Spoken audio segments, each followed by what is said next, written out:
ಇತ್ತೀಚಿನ ದಿನಗಳಲ್ಲಿ ಈ ಹೃದಯಾಘಾತದ ಸಂಖ್ಯೆ ಹೆಚ್ಚಾಗ್ತಿರೋದು ನೋಡಿದ್ರೆ ಅದಕ್ಕೇನಾದರೂ ಕೋವಿಡ್ ಲಸಿಕೆ ಕಾರಣ ಇರಬಹುದಾ ಅನ್ನೋದು ಬಹಳಷ್ಟು ಕಡೆ ಚರ್ಚೆಯಲ್ಲಿರುವಂತಹ ವಿಚಾರ. ಆದರೆ ಕೋವಿಡ್ ವ್ಯಾಕ್ಸಿನ್ ಇಂದ ಹಾರ್ಟ್ ಅಟ್ಯಾಕ್ ಆಗೋದಿಲ್ಲ. ICMR, AIMS ಅಧ್ಯಯನದಲ್ಲಿ ಮಹತ್ವದ ಅಂಶ ಬಯಲಾಗಿದೆ.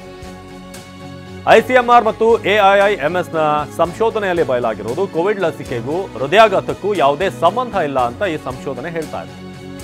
ಕೋವಿಡ್ ಲಸಿಕೆಯಿಂದ ಹಾರ್ಟ್ ಅಟ್ಯಾಕ್ ಜಾಸ್ತಿ ಆಗ್ತಿದೆ, ಹಾರ್ಟ್ ಅಟ್ಯಾಕ್ಗಳು ಅದೇನಾದರೂ ಕಾರಣ ಇರಬಹುದಾ ಅಂತ ಬಹಳಷ್ಟು ಜನರಲ್ಲಿರುವಂಥ ಈ ಪ್ರಶ್ನೆ, ಸಹಜವಾಗಿ ಎಲ್ರಿಗೂ ಕೂಡ ಇರುವಂಥ ಪ್ರಶ್ನೆ. ರಾಷ್ಟ್ರೀಯ ಆರೋಗ್ಯ ಇಲಾಖೆಯಿಂದ ಸಂಶೋಧನಾ ವರದಿ, ICMR ಮತ್ತು ಏಮ್ಸ್ ಒಂದು ಸಂಸ್ಥೆಗಳಿಂದ ಜಂಟಿ ಸಂಶೋಧನೆ ಆಗಿದೆ. ಕೋವಿಡ್ ಲಸಿಕೆಗೂ ಕೂಡ ಅಥವಾ ಕೋವಿಡ್ ಲಸಿಕೆ ಯಾರು ಹಾಕಿಸ್ಕೊಂಡಿದ್ದಾರೆ ಆಗಿಂದ ಹಾರ್ಟ್ ಅಟ್ಯಾಕ್ಗಳು ಜಾಸ್ತಿ ಆಗಿದೆ ಅನ್ನೋದ್ರ ಬಗ್ಗೆ ಏನು ಪ್ರಶ್ನೆಗಳಿತ್ತು. ಅದಕ್ಕೆ ICMR ಈಗ ರಿಪೋರ್ಟ್ ಮೂಲಕ, ಸಂಶೋಧನೆ ಮೂಲಕ ಒಂದು ರಿಸರ್ಚನ್ನು ಮಾಡಿ ಇಲ್ಲ ಅಂತ ಹೇಳಿದೆ. ಅದಕ್ಕೂ ಕೋವಿಡ್ ಲಸಿಕೆಗೂ ಹೃದಯಾಘಾತಕ್ಕೂ ಯಾವುದೇ ಸಂಬಂಧ ಇಲ್ಲ. ಅಥವಾ ಕೋವಿಡ್ ವ್ಯಾಕ್ಸಿನ್ ಹಾಕಿಸ್ಕೊಂಡ ನಂತರ ಈ ಹೃದಯಾಘಾತಗಳ ಸಂಖ್ಯೆ ಹೆಚ್ಚಾಗ್ತಾ ಇದೆ, ಅದರ ಎಫೆಕ್ಟ್ ಏನಾದರೂ ಇರ್ಬೋದಾ, ಆ ಲಸಿಕೆಯನ್ನು ಹಾಕಿಸ್ಕೊಂಡ್ವಿ ಅದೇನಾದರೂ ಇರ್ಬೋದಾ. ಇನ್ನು ಕೋವಿಡ್ ಲಸಿಕೆಯಿಂದ ಹೃದಯಾಘಾತ ಅನ್ನೋದು ಸುಳ್ಳು. ಹಠಾತ್ ಹೃದಯಾಘಾತ ಜೀವನ ಶೈಲಿಯಿಂದ ಸಂಭವ ಆಗುತ್ತೆ. ಮೊದಲೇ ಆರೋಗ್ಯದಲ್ಲಿ ತೊಂದರೆ ಇದ್ದರೆ ಹೃದಯಾಘಾತ, ಕೊರೋನಾ ಲಸಿಕೆಯಿಂದ ಹೃದಯಾಘಾತ ಆಗೋದಿಲ್ಲ.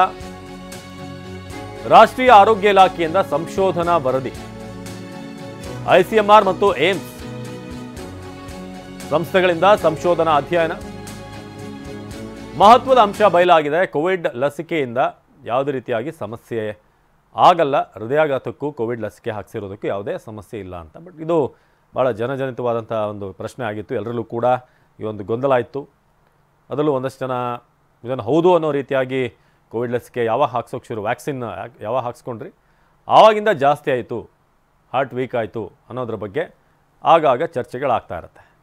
ಸೊ ರಾಷ್ಟ್ರೀಯ ಆರೋಗ್ಯ ಇಲಾಖೆ ಸಂಶೋಧನಾ ವರದಿಯನ್ನು ಕೊಟ್ಟಿದೆ. ಬಟ್ ಈ ವರದಿ ಮಾನದಂಡ ಏನು, ಹೇಗೆ, ಯಾವ ರೀತಿ ಇದನ್ನು ರಿಸರ್ಚ್ ಮಾಡಲಾಗಿದೆ, ಇದೆಲ್ಲವನ್ನು ಕೂಡ ವರದಿಯಲ್ಲಿ ತಿಳಿಸಲಾಗಿದೆ. ನಮ್ಮ ಪ್ರತಿನಿಧಿ ವಿನಯ್ ಈ ಬಗ್ಗೆ ಹೆಚ್ಚಿನ ಮಾಹಿತಿಯನ್ನು ನೀಡ್ತಾರೆ. ವಿನಯ್, ಕೋವಿಡ್ನ ವ್ಯಾಕ್ಸಿನ್ನ ನಂತರ ಈ ಹೃದಯಾಘಾತಗಳ ಸಂಖ್ಯೆ ಹೆಚ್ಚಾಯಿತು ಅನ್ನೋದು ಒಂದು ಕಡೆ ಇರುವಂಥ ಚರ್ಚೆ, ಭಾಳಷ್ಟು ಜನರಿಗೆ ಇರುವಂಥ ಗೊಂದಲ ಪ್ರಶ್ನೆ ಕೂಡ ಹೌದು. ಆದರೆ ಈಗ ICMR, ಏಮ್ಸ್ ತಯಾರು ಮಾಡಿರುವಂಥ ಈ ರಿಪೋರ್ಟ್ನಲ್ಲಿ ಏನು ತಿಳಿಸಲಾಗಿದೆ, ಹೇಗಿದನ್ನು ಪ್ರೂವ್ ಮಾಡಲಾಗುತ್ತೆ ಅಂತ, ಇದಕ್ಕೂ ಕನೆಕ್ಷನ್ ಇಲ್ಲ ಅಂತ ವ್ಯಾಕ್ಸಿನ್ ಹಾಗೆ ಹಾರ್ಟ್ ಅಟ್ಯಾಕ್ ಕೇಸ್ಗಳಿಗೆ. ಅವಿನಾಶ್, ಕೋವಿಡ್ ಬರ್ತಾ ಇದ್ದ ಹಾಗೆ ಜನರ ಸಾವು ನೋವುಗಳನ್ನು ನೋಡಿದ್ರು. ನಂತರದ ದಿನಗಳಲ್ಲಿ ವ್ಯಾಕ್ಸಿನ್ ಕೂಡ ಐಡೆಂಟಿಫೈ ಆಯಿತು. ವ್ಯಾಕ್ಸಿನ್ಗಳನ್ನು ಕೂಡ ಮೂರು ಬೇರೆ ಬೇರೆ ಕಂಪನಿಗಳ ವ್ಯಾಕ್ಸಿನ್ಗಳನ್ನು ಕೂಡ ನೀಡಲಾಯಿತು. ಜನರು ಕೂಡ ಭಾರತದಲ್ಲಿ 100% ವ್ಯಾಕ್ಸಿನೇಟ್ ಆದರು. ಆದರೆ ಸದ್ಯಕ್ಕೆ ವ್ಯಾಕ್ಸಿನೇಟ್ ಆದ 6-7 ತಿಂಗಳ ಬಳಿಕ ಹೃದಯಾಘಾತ ಪ್ರಕರಣಗಳನ್ನು ಹೆಚ್ಚಿನ ಸಂಖ್ಯೆಯಲ್ಲಿ ನೋಡೋದಕ್ಕೆ ಶುರು ಮಾಡಿದ್ವಿ.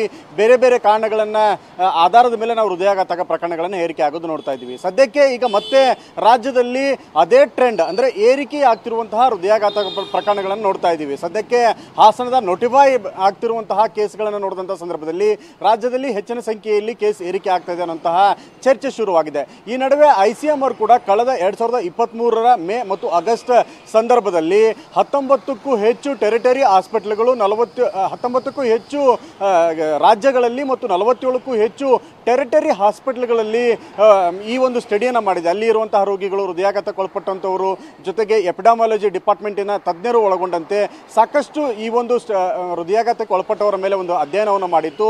ಸದ್ಯಕ್ಕೆ ICMR ಕ್ಲಿಯರ್ ಆಗಿ ಹೇಳ್ತಾ ಇದೆ, ಯಾವುದೇ ರೀತಿಯಂತಹ ನೇರ ಸಂಪರ್ಕ ವ್ಯಾಕ್ಸಿನ್ ಮತ್ತು ಈಗಿನ ಹೃದಯಾಘಾತಕ್ಕೆ ಇಲ್ಲ ಅನ್ನುವಂತಹ ಮಾಹಿತಿಯನ್ನು ಕೂಡ ಕೊಡ್ತಾ ಇದ್ದಾರೆ. ಹೀಗಾಗಿ ಯಾವುದೇ ಬೂಸ್ಟರ್ ಡೋಸ್ಗಳಾಗಿರ್ಬೋದು, ವ್ಯಾಕ್ಸಿನೇಟೆಡ್ ಆಗಿರ್ಬೋದು, ಇದು ಮತ್ತು ಈಗ ಆಗ್ತಿರುವಂತಹ ಹೃದಯಾಘಾತಗಳು ಯಾವುದೇ ನೇರ ಸಂಪರ್ಕವನ್ನು ಹೊಂದಿಲ್ಲ. ಇದೇ ಕಾರಣಕ್ಕಾಗಿಯೇ ಹೃದಯಾಘಾತ ಆಗ್ತಾ ಇದೆ ಅನ್ನುವಂತಹ ಯಾವುದೇ ಎವಿಡೆನ್ಸು ಕೂಡ ಇಲ್ಲ. ಹೀಗಾಗಿ ನೇರವಾಗಿ ಕೋವಿಡ್ ಆಗಲಿ ಅಥವಾ ಕೋವಿಡ್ನ ವ್ಯಾಕ್ಸಿನ್ಗಳಾಗಲಿ ಮತ್ತು ಅದರ ಸಂದರ್ಭದಲ್ಲಿ ತೆಗೆದುಕೊಂಡಂತಹ ಔಷಧಗಳಾಗಲಿ ಈಗ ಆಗ್ತಿರುವಂತಹ ಹೃದಯಾಘಾತಕ್ಕೆ ಯಾವುದೇ ರೀತಿಯಂಥ ಸಂಬಂಧ ಇಲ್ಲ ಅನ್ನುವಂತಹ ಮಾಹಿತಿಯನ್ನು ಏಮ್ಸ್ನ ತಜ್ಞರು ಒಳಗೊಂಡಂತಹ ICMR ಮತ್ತು ಎಪಿಡಮಾಲಜಿ ಡಿಪಾರ್ಟ್ಮೆಂಟ್ ಈ ಒಂದು ಅಂಶವನ್ನು ಈಗ ಹೊರಹಾಕಿರುವಂಥದ್ದು. ಈ ಬೆನ್ನಲ್ಲೇ ಅವರು ಕೆಲವೊಂದಿಷ್ಟು ಅಂಶಗಳನ್ನು ಕೂಡ ಉಲ್ಲೇಖ ಮಾಡ್ತಾ ಇದ್ದಾರೆ. ಹಾಗಾದರೆ ಯಾವ ಕಾರಣಕ್ಕಾಗಿ ಹೃದಯಾಘಾತಗಳ ಪ್ರಮಾಣ ಏರಿಕೆ ಆಗ್ತಿರ್ಬೋದು ಅನ್ನೋದಕ್ಕೆ ಎಕ್ಸ್ಪರ್ಟ್ಸ್ ಕೂಡ ಕೆಲವೊಂದಿಷ್ಟು ಒಪಿನಿಯನ್ ಅನ್ನು ಕೂಡ ಹೊರಹಾಕ್ತಿರುವಂಥದ್ದು. ಅದರಲ್ಲಿ life style is a very prominent rule ಅಂತ ಹೇಳ್ತಾರೆ. ಅಂದರೆ ಪ್ರಮುಖವಾಗಿ ಜನರ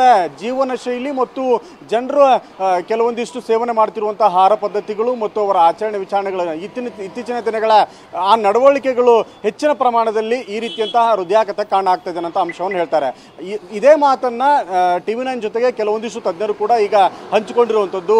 ಕೋವಿಡ್ ಕೇವಲ ಅದರ ಎಫೆಕ್ಟ್ ಆಗಲಿ ಮತ್ತು ವ್ಯಾಕ್ಸಿನೇಷನ್ನ ಏನು ಅದರ ವ್ಯತಿರಿಕ್ತ ಪರಿಣಾಮಗಳು ಕೇವಲ 6 ತಿಂಗಳ ಕಾಲ ಮಾತ್ರ ಇರುತ್ತೆ ಅನ್ನೋಂಥದ್ದನ್ನು ಹಿಂದೆ ಇದೇ ಸ್ಟಡಿ ಮಾಡಿರುವಂತಹ ICMR ರಿಪೋರ್ಟನ್ನು ಕೊಟ್ಟಿದೆ.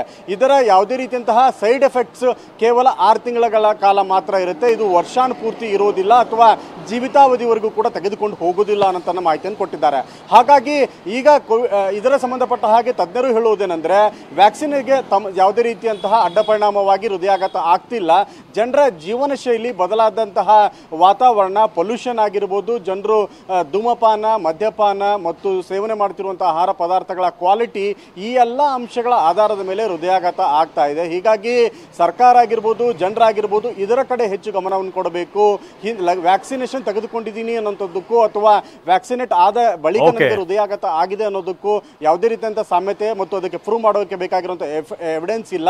ಹೀಗಾಗಿ ಜನರ ಆರೋಗ್ಯ ಮತ್ತು ಜೀವನ ಶೈಲಿಯೇ ಹೆಚ್ಚಿನ ಪ್ರಮುಖ ಪಾತ್ರವನ್ನು ವಹಿಸ್ತಿದೆ ಅನ್ನೋಂಥದ್ದು ಕೂಡ ICMR ಹೇಳ್ತಿರುವಂಥದ್ದು. ಅವಿನಾಶ್, ಧನ್ಯವಾದ ಅಭಿನಯ್. ಇದು ಕೋವಿಡ್ ಲಸಿಕೆಯಿಂದ ಹೃದಯಾಘಾತ ಆಗುತ್ತಾ ಅನ್ನೋ ಪ್ರಶ್ನೆಗೆ ಈಗ ICMR ಮತ್ತು ಏಮ್ಸ್ನ ರಿಸರ್ಚ್ ಹೇಳ್ತಿದೆ ಇಲ್ಲ, ಯಾವುದೇ ಸಂಬಂಧ ಇಲ್ಲ ಅಂತ.